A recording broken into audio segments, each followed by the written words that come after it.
This is episode 3 of the Intellectual Work podcast. And like I mentioned previously, this episode is going to be slightly different than the last two. I'm going to share with you a little bit of a field manual that I've been working on, if you can call it that. It's about learning, or rather in the sense of studying. Because I think I've mentioned previously that I believe studying is the purest form of intellectual work, because intellectual work is basically trying to understand the world in a sense that we often think that we're looking for a solution of some sort, but really the solution is just figuring out what exactly you need to do and then doing that thing, and just doing it, just the process itself of doing it is not really intellectual work. It's something else. It of course can be difficult in the sense of working with your mind. You have to figure things out, but again, or you have to focus or something, but it's basically that's also part of intellectual work. It's just part of that, but the other part is completely separate and it doesn't involve any intellectual work. So anyway, let's start with forward.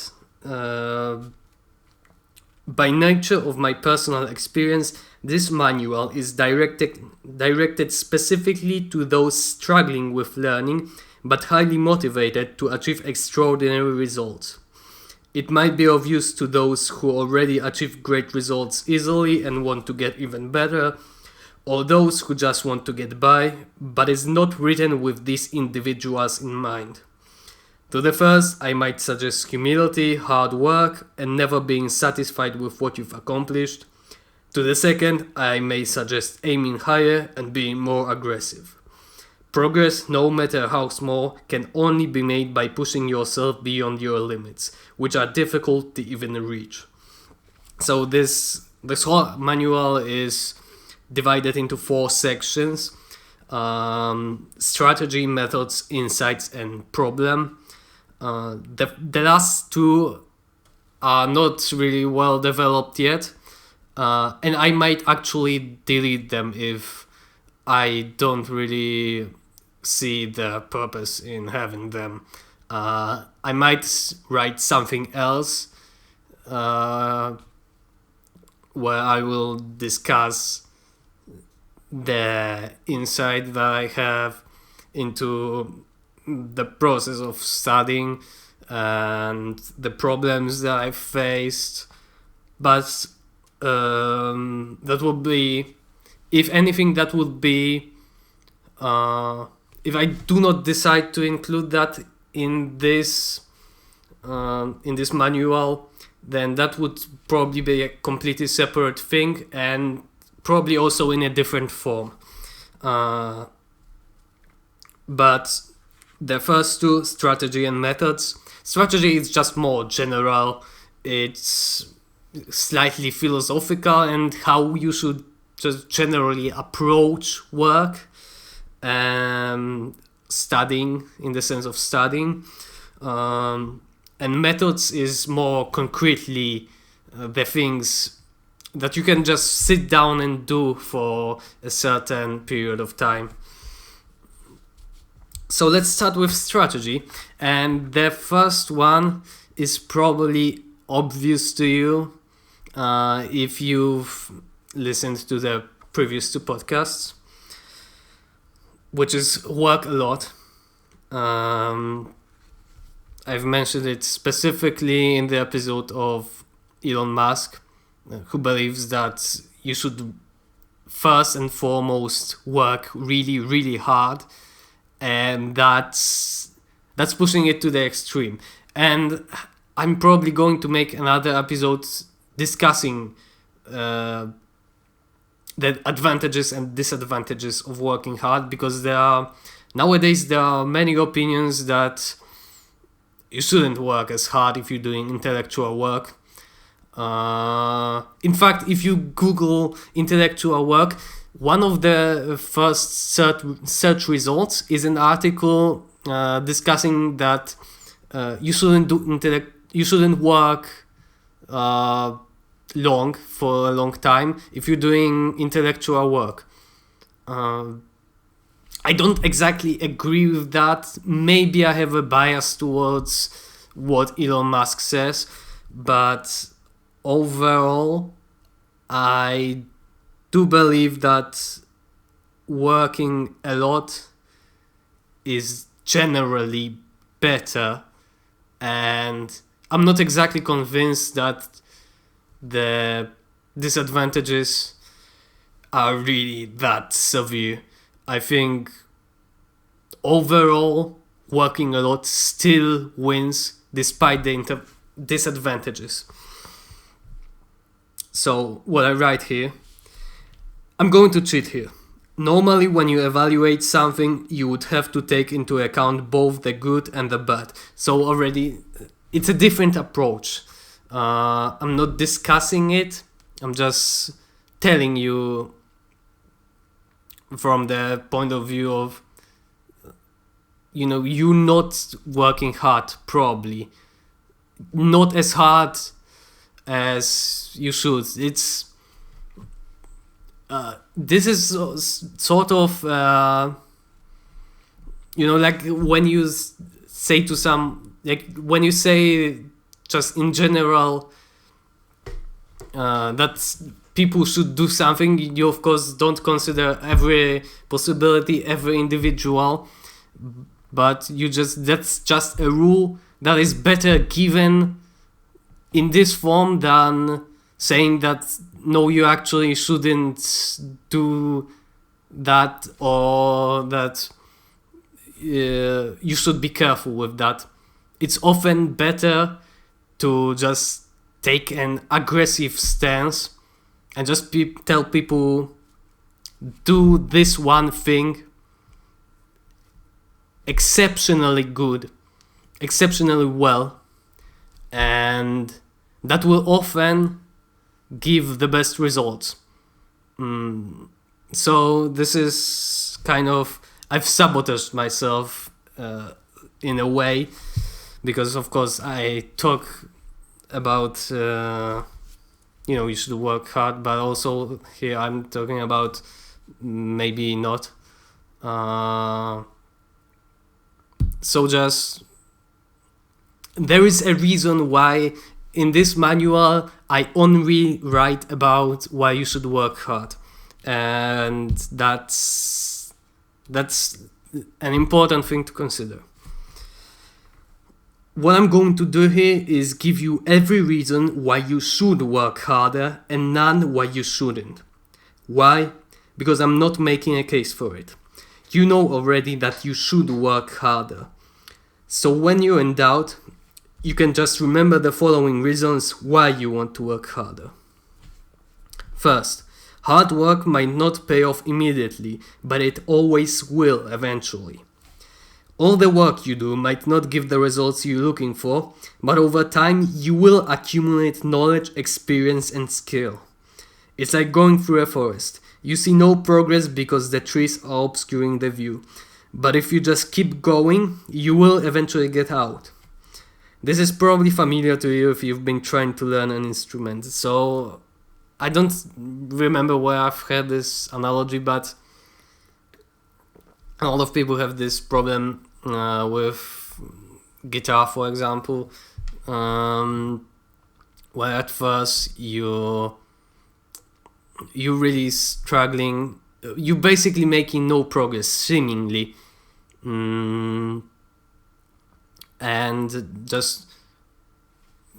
you just keep going at it, and then there will come a point when suddenly you do become better, and maybe you might need to take a break, and then you will come back and suddenly you will play 5 times better.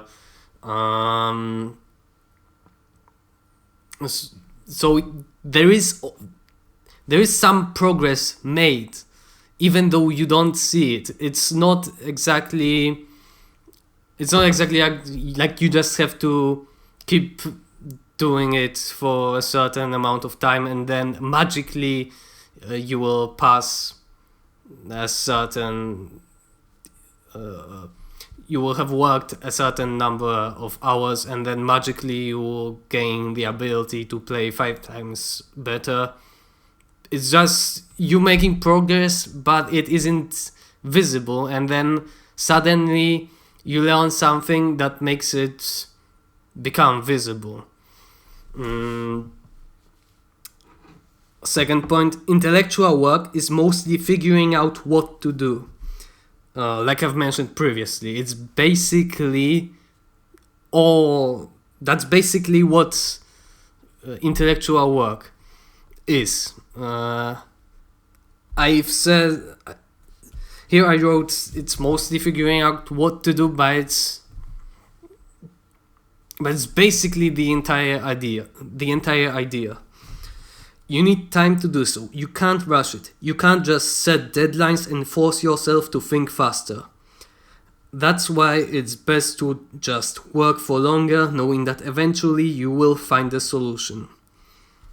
And this ties also with another. Actually, the first 3 points kind of tie together. The third point is you need to work on something a lot in focused mode and possibly make seemingly no progress, so that when you relax, your mind can work on it in diffuse mode. And this is from a book called A Mind for Numbers.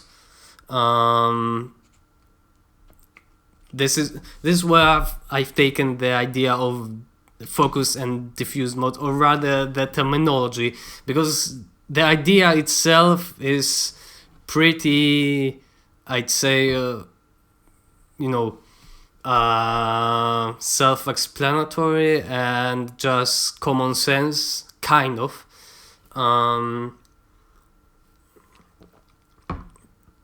But overall, the focus mode is just when you focus on something, you do analytical thinking, and one thing leads to the next.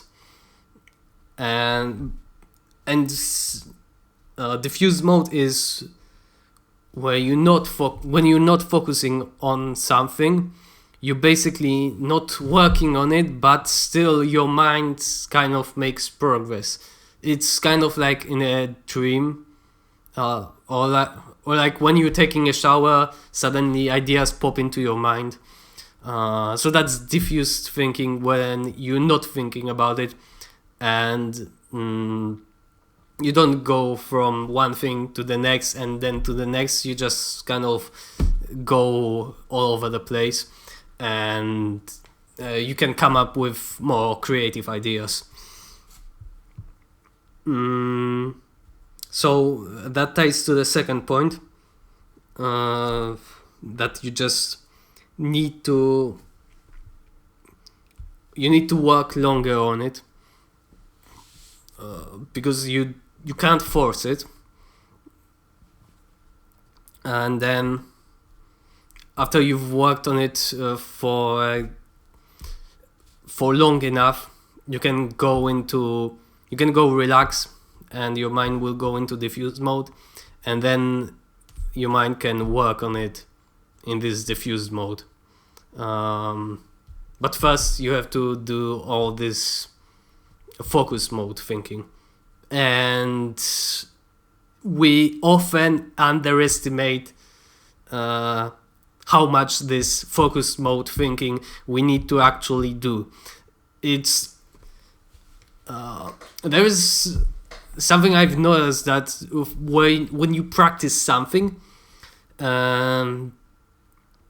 usually you shouldn't practice until you feel like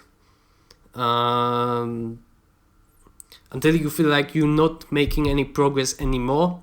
You should practice a little bit more, so that you at first you do pretty well, and then you get even better, and you start doing even better, and then at some point you will get tired and your performance will drop, and then at some point you will be even worse than when you started, and you didn't have the experience from that day, and then your progress will deteriorate and you will get even worse, and at some point nothing will work out the way you want it to, and you will seemingly make no progress.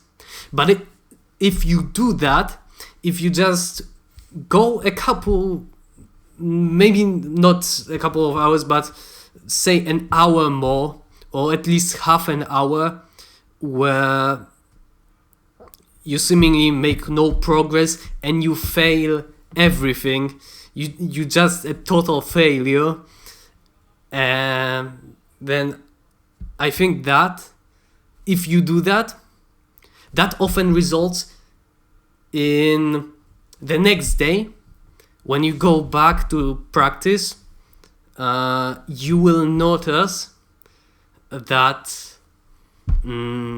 your performance is much better than if you hadn't done that.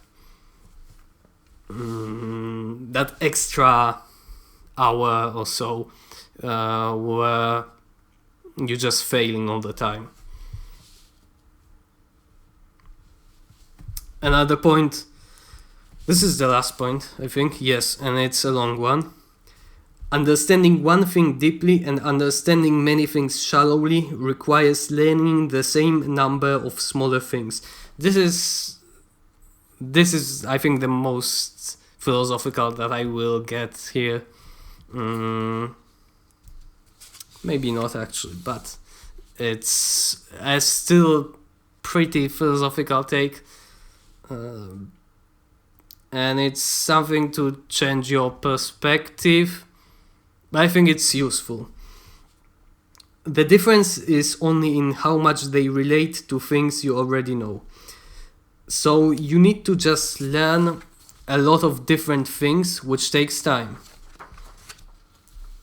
You might think that learning something deeply means doing less but more intensely. But this leads you astray. It's hard to define intensity, so you will most likely just end up doing less.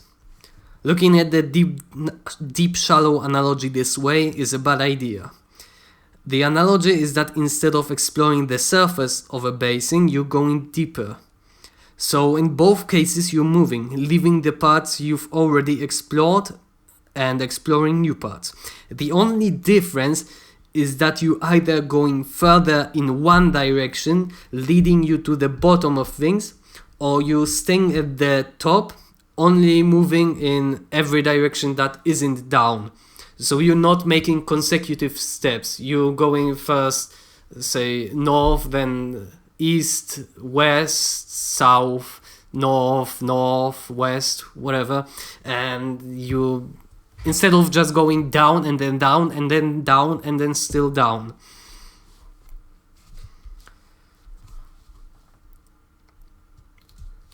So now, when you think about it, going deeper means learning more specific things instead of working more intensely.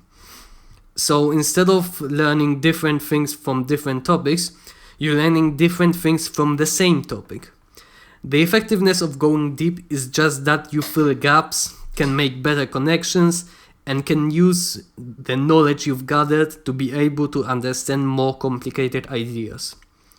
So instead of focusing on, for example, reading one textbook and trying to understand every word, you might want to read one textbook and understand it 80%, then read another on the same topic and understand it 80%.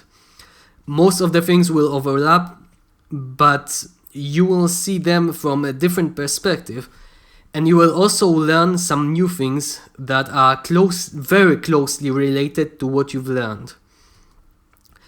And after that, don't try to read another book on the same topic or read a book on a completely different one, but instead read a book about a closely related topic that builds on the knowledge you've gathered. On a smaller scale, if you want to understand how a laser works, for example, find as many things about it that you should learn and learn them one by one, instead of learning one and then trying to learn it better by reading the same paragraphs again. Then red team what you've learned, which basically means it's a military concept where people just act as the enemy.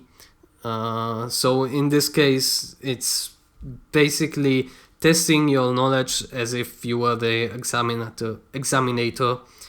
For example, try to explain the concept out loud. So you basically exposing your weaknesses. That's what it's all about. And find holes in your knowledge that need to be filled. There's nothing magical about understanding something deeply. It's the same level of understanding different things, only they're linked together. Every complex thing is just a combination of many simple things. Break complex problems into simpler ones and work on them. Understanding can very well be described as binary. You either understand something or you don't. Understanding some big concept deeply just means that you understand nearly all of the constituent concepts. Okay, so we've covered one idea that I've mentioned a lot in the previous two podcasts, and now I will move on to another idea that I've also covered extensively in both of the previous episodes. There's quite a bit of it. And that is point number 2, cultivate your motivation. Lately you see a lot of people saying that you should forget all about motivation. Fuck motivation. It's a fickle and unreliable little dick fuck, and it isn't worth your time. Better to cultivate discipline than rely on motivation. When people say that sort of thing, what they mean by motivation is a sudden moment of wanting to get off your ass and do something. This is embodied by the famous motivational images and videos. The phrase I cited, ironically, is the perfect fit for a motivational image. Such images are, I agree, mostly useless. But that is only a very narrow part of motivation. So narrow, in fact, that no value could even be extracted from it. To give a more sophisticated example than finding motivation to go to the gym, consider this. You are a novelist. You cannot just write when you feel inspired. You have to write like a professional. But then consider that you just clock out 8 hours every day with no motivation to do any of it. Would anyone want to read anything you've written? Probably not. The only reason this approach works is that you get to work, and after some time your mind starts to delve deep into it and you become engrossed in it. And then you get inspired. And yes, that is inspired. So discipline in this aspect is just something that leads to motivation. And it is certainly possible to go through a day of work without getting inspired at all. So when discipline gets you to work, motivation makes that work valuable, gives you a reason to work. The value of discipline is heavily preached in the military. The best motivational speeches also come from the military. The whole idea of morale and pride is basically rooted in motivation. You need to keep inspiring yourself along with staying disciplined. Back to my novelist example. Novelists don't just sit and write, they explore what they're writing about. Not just to get information they need or might need, but also to get inspired.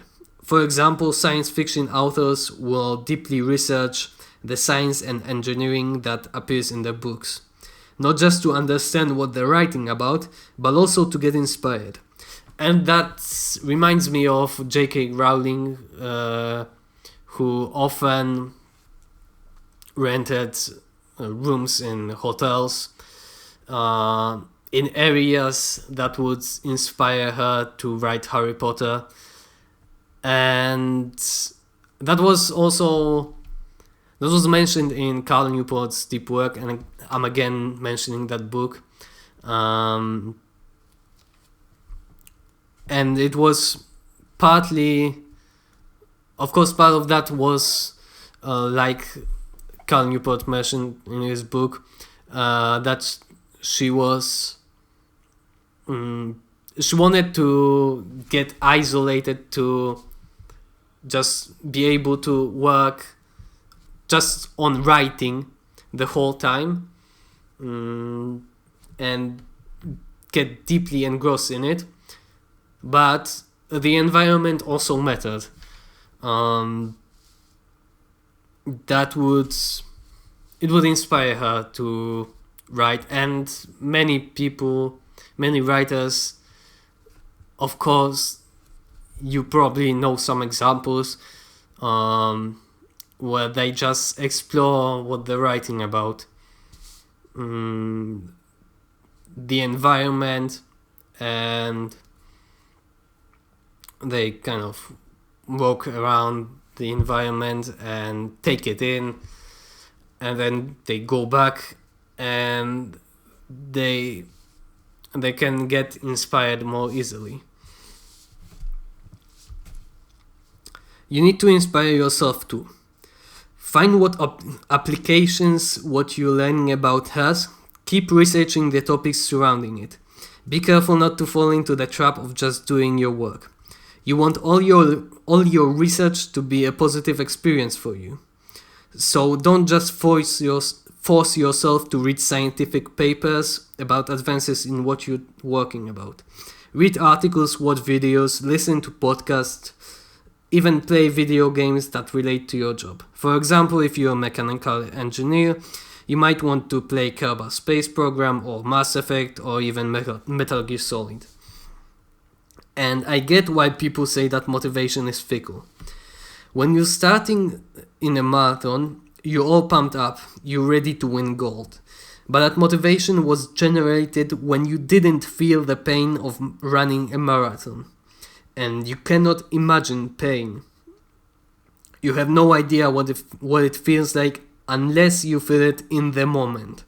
So when you start running, your motivation suddenly doesn't sound all that great, and giving up starts to sound like the only reasonable thing to do. So you've lost all your motivation. But it's not like those who get their gold didn't feel any motivation. It was just different. For example, they might believe that they're overcoming pain and thus getting stronger. So they feel in the moment, so they feel the motivation in the moment, and what they're learning in that moment is what they're after. And they're already getting it, so why stop? So really you have to fall in love with the process, as is often said. Get motivation from what you're already doing. And that being said, you still can't forget about the more general motivation, the one that makes you choose a certain path in life. So you still need to get inspired by the trends in your field to better see the end goal. And this is something that I've mentioned in the last podcast, and when I talked about how Bill Gates said that he didn't believe that he would burn out young, I don't really believe in overworking. I believe in under-motivation. Maybe there is some mechanism that prevents you from working too long, but as long as you stay healthy and get enough sleep, you should be fine. If your body is technically in balance physically and chemically, you should feel but you feel undermotivated to work, then that's exactly what is happening. You're undermotivated. Maybe you've just been working on something for so long and seen no real progress that you stop believing that any progress is actually being made. That's not to say that you should only be trying to inspire yourself. Sometimes you should just take a week off. It's a little like overtraining and under-recovering. If you lift heavy, do a lot of deadlifts and 1 rep maxes every day, you won't be able to recover between sessions, no matter who you are, how much you sleep or eat. Not because it's somehow theoretically impossible, just because it's so hard that you wouldn't be able to even come close. And maybe that point in working a lot, that understanding one thing deeply and understanding many things shallowly requires learning the same number of smaller things. That actually maybe isn't that philosophical, it's more of an insight. But this is philosophical, and that's accept difficulties as they are. Often we encounter a difficulty, we think that if one certain thing was different, we would be able to work hard. For example, if you don't know what to learn for the exam, you think, if only I knew what to learn, I would sit down and learn it perfectly. But guess what? Everyone has that problem, always. Figuring out what to do and solving unintuitive problems with no guidance is the very fundamental of intellectual work. So how do you deal with that? Just accept the obstacle you're facing as a real problem to overcome and realize that those arbitrary obstacles make up a large part, often the majority, of the main problem, and it is accounted for. The professor gave very ambiguous information about what we need to learn for the test, so I don't even know where to start. Yes, and I don't know where to start. So I have to figure that out first before I sit down to study. If that is a problem, then all your colleagues will have also the same problem, and the professor will realize that the test is not as easy as it seems, even if they don't know why. I've been given a very vague request, and I don't even know what they want. That's true. So I guess I'll have to figure out where they're coming from, why they've made the request that they've made, and try to give them exactly what they need. If they have any sense, and you do exactly what they expected, they will look at it, and they will look at what you've done and realize that they haven't actually told you exactly to do it. If, on the other hand, you do something they didn't want, but put a lot of work into it, they will realize that you've done everything you could with the information you had, but that information was insufficient. And keep in mind that if there is any possibility to contact that person, then part of your job is to get information on what they want. There's always a reward for overcoming obstacles, even if it's not immediate and nobody even realizes that they were there. This is kind of idealistic, that they would notice it, but it's kind of the approach you have to take, that in the end everything is going to be accounted for. And I don't really know how that is possible. I have some ideas. Like if you just do your best every time, and then of course there will come a point where when you get the information that you need and you do exactly what they tell you, and then everything will be perfect. And so you have to every time just apply yourself to the best of your ability. Or they don't give you the information, but you figure out what they need. That is one idea, but I'm not sure if this covers the whole problem. But I believe that this is always the right approach, and that it just works. And I don't know why, but I think it works. My teammate isn't doing their job. Yes. Now, how can I get them to do it? Maybe I've given them vague information. This job is really easy actually, and I could do it 10 times better than anyone else if I had the motivation. Yes, but guess what? No one has the motivation to do it. If they did, they would all be doing it 10 times better.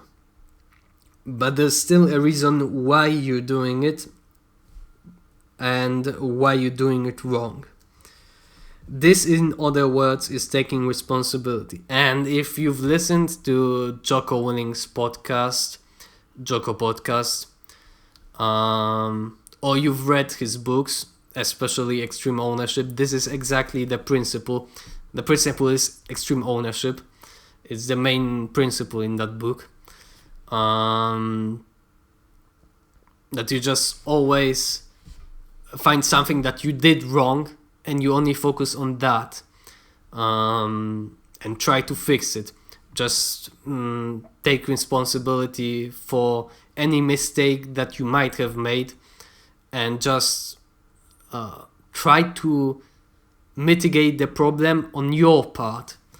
But this isn't exactly the same. It comes from the same idea, but so to say, the application is different. I don't think you can really just say that the rule accept difficulties as they are is the same as extreme ownership. They relate, and they relate heavily, but I don't think they're the same. And even if they are, I think it is better to explain them separately and then just say that they relate to each other. But I think an explanation on accepting difficulties as they are is also needed. But the key takeaway here is realizing that those are real problems that you will always have to deal with. And how you deal with them is the majority of solving the problem. When you face a stupid problem that shouldn't even be there, just say, yes, that is a problem. Now how can I deal with it? Take every problem seriously and rejoice in the opportunity to crush them. Like a boxer who gets more pumped up with each hit to the face, each slash of his eyebrows, and every bit of pain. This also ties strongly to working hard.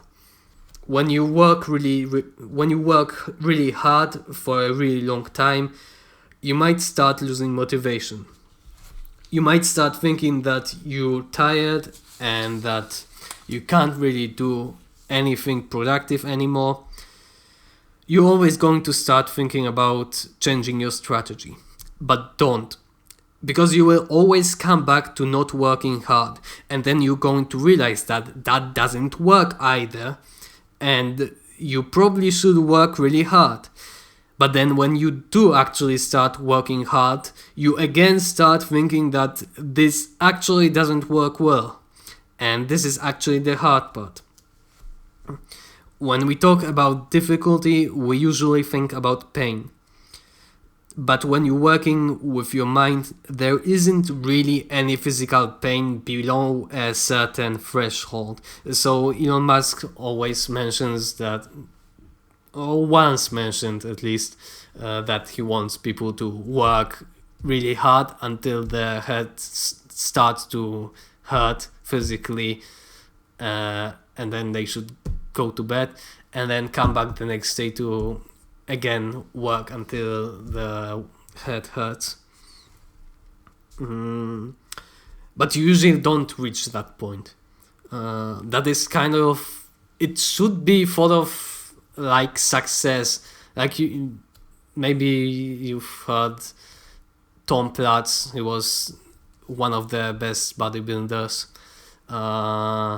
and he always, there's just one video where he's coaching someone, and the guy really just struggles and then just does his last partial reps, and then he's just wasted, and then he puts the barbell, he racks the barbell, and then Tom Platt said, "Congratulations, you've successfully reached failure."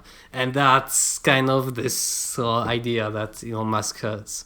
But it's hard to achieve that point, and it isn't exactly the goal. It is nice to... It's... When you reach that point, you know you've done something right, but it isn't... The whole point of doing work is to get things done. But yeah, so reaching that point is an achievement, but it isn't exactly the whole point of it.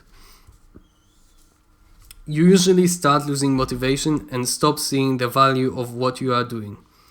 And then, because you're tired, you start choosing next tasks that lead you nowhere, like solving a whole bunch of really easy problems when you could tackle a really big problem that would push your understanding to its limits. So, how do you deal with that? Simple. Being tired is in large part a choice. You might be running and be really exhausted, but if you were to suddenly race with someone and really wanted to win, your mindset would shift and you would no longer feel so tired. You can do the same with being tired from learning. Next time when you've worked for a long time and you feel like you should stop because you're just wasting time now, just take a moment to notice that you could be working harder, and that there is indeed some obstacle that is holding you back from working harder. Take that obstacle for what it is and say, yes, that is a real problem that is holding me and everyone else in this situation back. Then take on a difficult task, like trying to understand a concept you've been struggling with, and crush it. And we can go back to the example I gave about running a marathon. Look at it this way. If running a marathon is so difficult and yet so many people do it, but working at the office is mostly just sitting on your ass all day, and yet most people do a poor job at it, then really which one is harder? The obstacles in doing good work at the office are just better hidden. And uncovering them is also one of the obstacles. So apply yourself. There really are difficult obstacles that need to be overcome, and they're much different from those you encounter during a marathon. Find obstacles in what you're already doing, why it might be hard, and accept that they are obstacles instead of saying how stupid it is. Everyone experiences those same problems, so take responsibility. And on that, I will end this episode. There's still probably another half of that in strategies, maybe even more. And then methods are probably slightly shorter, or maybe not actually. The whole document is, I will put the link in the description, but it's still work in progress. So the version you might read is going to be updated,